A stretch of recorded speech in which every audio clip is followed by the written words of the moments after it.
오늘 새벽에 함께 볼 말씀은 잠언 16장 26절에서 30절까지 말씀 우리 같이 한 목소리로 읽겠습니다.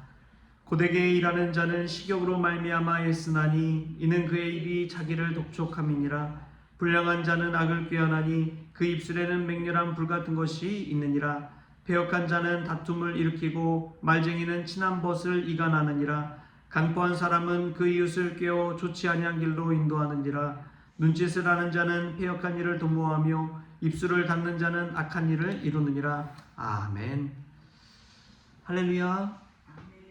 오늘 또 귀한 날 주신 주님께서 지혜의 말씀 통해서 복된 날 되게 하실 줄 믿습니다. 어제 경기중부 여신도연합회 찬양제를 다녀왔습니다. 다 가서 보니까 여러 교회들이 와서 이제 발표를 하고 저희는 참석만 했습니다. 보니까 숫자는 저희가 제일 적은 것 같아요. 근데 참 은혜는 제일 많이 받은 것 같습니다. 거기 가서 참 기억에 남는 것이 그 교회 담임하시는 목사님이 이제 찬양제 시작하기 전에 그런 이야기 하세요. 교회 자랑하려고 뽐내려고 하지 마시라고. 하나님께서는 우리의 찬양을 받으시기 때문에 연습 열심히 하는 것도 잘하는 것도 중요하지만 하나님께 영광 돌리는 것, 또 찬양제 자리에 같이 참여해서 찬양 함께 부르는 것, 그것이 은혜다라는 이야기를 하시더라고요. 참 기억에 남습니다. 그리고 저희는 이제 발표하지 않기 때문에 저는 무대에 설 일이 없을 줄 알았어요. 그런데 마지막 시간에 참석한 교회, 우리 성원교회도 앞에 나와서 인사하고 또 서기하는 시간도 마련해 주시더라고요. 하나님 나라가 그와 같은 것이 아닌가 싶습니다. 저 멀리 소외되고 또 참여하지 않고 변두리에 있고 그런 이들을 하나님께서 들어 사용하셔서 하나님의 나라를 이루어 가시는구나 라는 것을 깨닫습니다. 그리고 참 이 주최 측 그 여신도연합회가 얼마나 놀라운지요. 발표하지도 않는데 저희를 제일 앞줄에 앉혀놓고 딱 앉으면 어디 나가지도 못하게 그렇게 딱 앉혀놨어요. 그래서 처음부터 끝까지 알파 오메가 되신 하나님 바라보면서 찬양제에 참여하고 왔습니다. 은혜란 게 그렇더라고요. 생각지도 못하게 받는 것이 은혜입니다.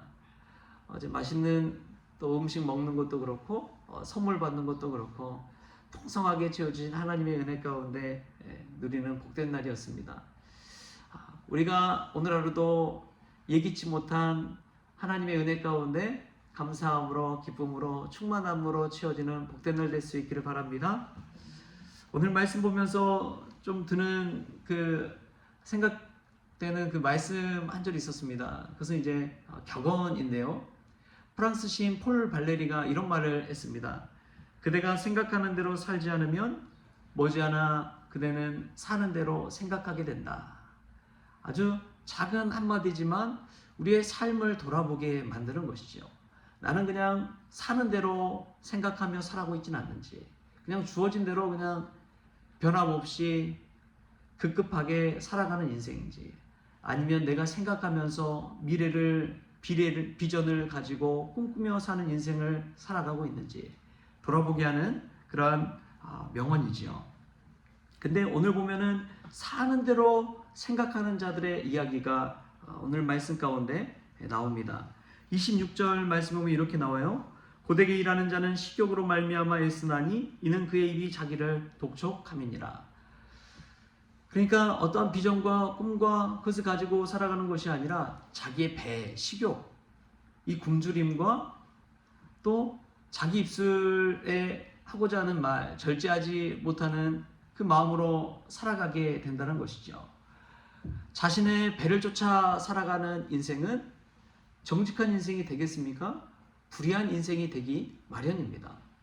근데 공의와 도덕과 진리를 추구하며 사는 사람은 자신의 식욕까지도 절제하는 것이죠. 자신의 입술까지도 해야 할 말, 하지 말아야 할 말 구분하게 되는 것이죠. 이게 참 중요한 것입니다. 게으른 사람과 근면한 사람의 차이를 이야기한다면 게으른 사람은 몸이 편한 대로만 살아가는 거예요. 자기 몸이 원하는 대로만 이끌려 사는 사람입니다. 근데 근면하고 또 성실한 사람, 남들과 좀 차원이 다른 사람을 사는 사람은 분명한 비전과 뜻에 따라서 살아가는 사람입니다. 자기만의 철학과 기준이 있어요. 크리스천에게는 믿음이죠. 그것이 믿음대로 사는 것입니다. 사는 대로 그냥 내 몸이 원하는 대로 사는 인생이 아니라 믿음대로 사는 인생. 그 인생이 지혜로운 인생이라는 것이죠. 늘 인생이 고달픈 사람이 있습니다. 그러나 고달픈 인생 속에서도 하나님의 뜻을 발견하고 기뻐하고 감사하는 사람이 있습니다. 그 차이가 그것입니다. 나의 몸의 육신을 위해서 채우기 위해 살기 때문에 그것이 만족하지 못하거든요.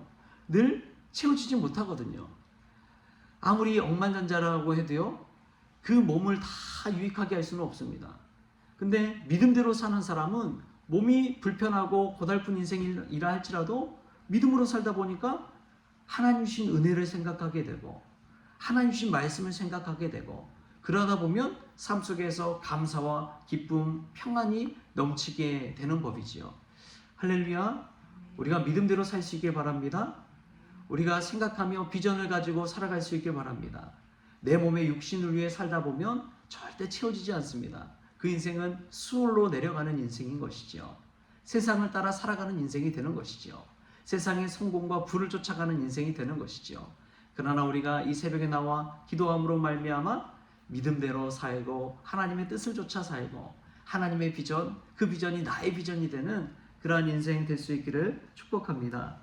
또 보면은 27절부터 해서 계속 나오는 이야기가 불량한 자, 패역한 자, 강포한 사람, 눈짓한 사람 이런 사람들에 관한 이야기가 쭉 나와요. 근데 이 이야기를 보면 어떤 행위가 그 사람을 규정하는 것 같지만 자세히 보면 그 사람의 성품 자체가 그 사람을 규정하는 것을 알 수가 있습니다. 워렌 버핏에게 한 기자가 물었대요. 어떻게 하면 성공할 수 있는 비결이 있습니까? 어떻게 하면 성공할 수 있습니까? 그 비결이 무엇입니까? 라고 물었대요. 그러자 워렌 버핏이 그랬답니다. 성공할 수 있는 비결은 첫째도 성품이요, 둘째도 성품이요, 셋째도 성품입니다. 그 사람이 어떤 성품을 가지고 있느냐에 따라서 성공하는 인생이 될 수가 있다는 것이죠. 여러분, 우리가 정말 우리 마음에 닮아가고 품어야 할 것은 예수님인 줄 믿습니다. 예수 그리스도의 마음이 나의 마음이 될 때 우린 정말 인생에서 성공한 사람이 되는 거예요. 예수 그리스도의 성품이 나의 성품이 될 때 우리는 정말 예수님의 사람이 되는 것입니다. 여러분, 그 성공을 꿈꿀 수 있기를 축복합니다. 세상의 부와 명예와 권력과 장수, 물론 이런 것도 중요하지만 정말 중요한 것이 우리의 성품입니다. 어떤 성품을 가지고 살아가느냐에 따라서 우리의 인생이 완전히 달라지는 것이죠. 불량한 자는 이 강포한 삶을 살게 되는 거예요. 입술로 늘 이간하고 중상 모욕하는 자는 주변에 친구들이 없습니다. 그 사람과 어울리다 보면은 늘 관계가 깨어지고 다툼이 일어나고 싸움이 일어나기 때문에 그런 거예요. 근데 그 사람에 대해서 생각할 때 그 성품 때문에 그렇다는 거예요. 여러분, 우리 자신의 한번 성품을 돌아보십시오. 우리 스스로도 늘 연약한 부분이 있잖아요. 왜 외롭습니까? 왜 주변에 사람이 없습니까? 왜 하는 일마다 잘 안 됩니까? 왜 입술에서 감사와 기쁨의 고백보다도 불평과 원망의 말들이 쏟아져 나옵니까? 남에게 선한 말을 하기보다도 남에게 악한 말을 하고 주변에 가장 사랑받는 이에게 상처 입히는 말을 하는 우리 자신을 볼 때 그것은 우리 상황과 환경을 바라볼 것이 아니에요. 우리 성품이 어떠한지를 돌아봐야 됩니다. 그렇기 때문에 우리가 이 새벽에 나와서 구할 것은 예수님 다 함께 해달라고 기도해야 될 줄 믿습니다. 예수님의 성품이 나의 성품이 되게 해달라고 간구해야 될 줄 믿습니다. 여러분, 나의 성품 한번 돌아보십시오. 근데 참 사람이 안 바뀌잖아요. 진짜 아무리 노력해도 안 바뀝니다. 근데 노력으로는 될 수가 없어요. 오직 성령께서 우리 가운데 올 때 우리가 새 사람을 입을 줄 믿습니다. 성령께서 우리의 마음을 완전히 녹여주시고 우리의 마음을 뒤집어 주시고 새롭게 하여 주실 때 우리가 예수님 닮아갈 수 있고 또 주의 영이 이끄신 대로 살아갈 수가 있는 법이죠. 그것을 인정하고 주님께 항복하며 나아갈 때 주님께서 은혜 주시고 길 주시고 우리를 선한 길로 또 좋은 길로 향기 나는 길로 인도해 주실 줄 믿습니다. 우리 성품을 빚어가시는 거예요. 그랬기 때문에 시편 기자는 늘 고백하는 게 그런 것입니다. 고난당한 것이 내게 유익이라 이로 인하여 내가 주의 윤례를 배우게 되었나이다. 그 고난을 통해서 우리 주님께서 나의 성품을 계속해서 바꿔 가시고 다듬어 가시고 새롭게 해주시기 때문에 그 고난이 유익이 되는 것입니다. 여러분, 옥토가 30배, 60배, 100배 결심 맺을 수 있는 이유가 있어요. 왜 옥토가 됩니까? 흙에 보면은 파보면 다 돌이 있어요, 없어요? 옆에 텃밭만 가도 그냥 조금만 파도 돌이 막 얼마나 많은지 몰라요. 파도 나와요. 근데 그 텃밭을 어떻게 옥토가 되게 합니까? 호미로 쟁이로 갈아엎어서 그 돌들을 다 골라내기 때문에 그 고난을 당하기 때문에 뒤집어지는 아픔이 있기 때문에 그것을 다 이겨내고 견디고 참고 했을 때 옥토가 되는 것이죠. 그냥 옥토가 되는 것이 아닙니다. 하나님께서 우리에게 고난 주실 때 그 고난을 통해서 우리의 성품이 예수님처럼 그 십자가로 인하여 빚어진 예수님처럼 십자가로 인하여 나중에 부활의 영광을 누린 예수님처럼 그렇게 예수님의 성품으로 빚어지는 저와 여러분 될 수 있게 바랍니다. 그래서 시편 기자처럼 고난당한 것이 내게 유익입니다 라고 고백할 수 있는 저와 여러분 될 수 있기를 축복합니다.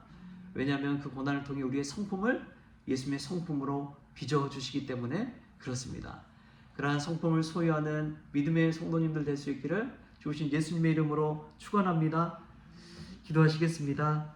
주신 하나님 감사합니다. 우리가 살아가면서 그냥 사는 대로 생각하며 살아가고 있지는 않는지요. 배고픔에 이끌려서 나의 인생을 그냥 나의 배를 채우며 사는데 만족하며 살아가고 있지는 않는지 이 시간 돌아봅니다. 하나님, 나의 몸이 원하는 삶을 살아가는 것이 아니라 믿음대로 살아가게 하여 주시옵소서. 하나님의 비전이 나의 비전이 될 수 있도록 주님 축복하여 주옵소서. 세상 살아가다 보면 불량한 자, 폐역한 자, 간포한 자, 눈치차는 자 이러한 사람들을 만나게 됩니다. 주님, 악한 성품을 가진 자들이 악한 일을 행하는 것처럼 정말 예수님의 성품을 가지고 살아갈 때 예수님의 일을 행하는 저희들 되어지게 하여 주옵소서. 인생 살아가면서 고난당할 때가 있습니다. 그러나 그 고난을 통해 우리의 성품을 예수님의 성품으로 빚어주시는 그 하나님의 계획과 놀라운 은혜가 있다는 것을 잊지 않게 하여 주옵소서. 오늘도 기도함으로 말미암아 우리의 성품을 빚어주시는 예수 그리스도의 은혜를 체험하게 하여 주옵소서. 모든 것 감사하며 예수님의 이름으로 기도하옵나이다. 아멘. 우리 주님이 가르쳐주신 기도로 오늘 새벽 기도를 마치겠습니다. 하늘에 계신 우리 아버지여, 이름이 거룩히 여김을 받으시오며 나라가 임하시오며 뜻이 하늘에서 이루어진 것 같이 땅에서도 이루어지이다. 오늘 우리에게 일용할 양식을 주시옵고 우리가 우리에게 죄진 자를 사하여 준 것 같이 우리 죄를 사하여 주시옵고 우리를 시험에 들게 하지 마시옵고 다만 악에서 구하시옵소서. 나라와 권세와 영광이 아버지께 영원히 있사옵나이다. 아멘.